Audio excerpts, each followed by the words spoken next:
This is a CBNnews.com update. I'm Mark Martin. Investors across the country are breathing a little easier today.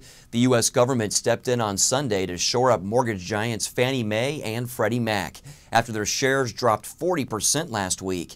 It's another step to reassure nervous investors worldwide. Together, Fannie Mae and Freddie Mac hold or back half of the nation's home mortgage debt.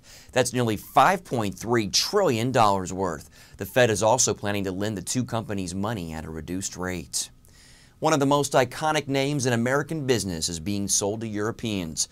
Anheuser-Busch has agreed to a $52 billion takeover bid from a Belgian company known as InBev. The deal will create the world's fourth largest consumer product company and the largest brewery. The new company will be called Anheuser-Busch InBev. InBev says it plans to keep open all 12 of Anheuser-Busch's North American breweries, and Busch's North American headquarters will remain in St. Louis.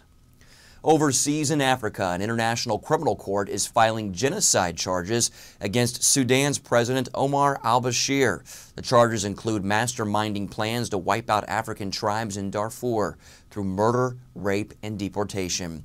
The prosecutor for the case remains firm despite outside concerns. He says the genocide must stop, but others are worried the indictment might make conditions worse or shut down relief efforts.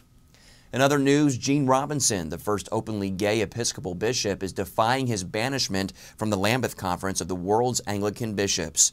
Robinson says his efforts at churches near the conference are a, quote, constant and friendly reminder of gays in the church. He was interrupted during a sermon Sunday by a protester who shouted at him to repent.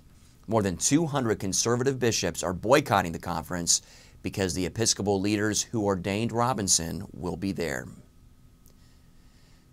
Turning corn into ethanol has driven up food and energy prices. Now researchers say growing sweet sorghum may help. It's cheap and won't drive up the cost of food. Best of all, you only need the stalk of the plant to squeeze out the juice to make the fuel. Sorghum grows more quickly than corn and it gives more fuel from each plant. But some analysts say biofuels could harm the environment, especially if cash-strapped farmers clear out forests to plant them. And finally, a Florida woman really loves her car. In fact, she's been driving it for the past 38 years. Emma Eli of Winter Haven, Florida is the original owner of a 1970 Chevy Camaro that has traveled more than 1 million miles. The Blue Bomb, as she calls it, is still going strong to this day.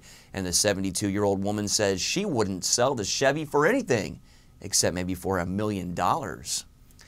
Coming up later today on CBN's News Watch, hear the latest reaction from both parties about New Yorker magazine's controversial cover of Barack Obama, and more on the falling dollar, why the dropping currency is hurting our overseas missionaries.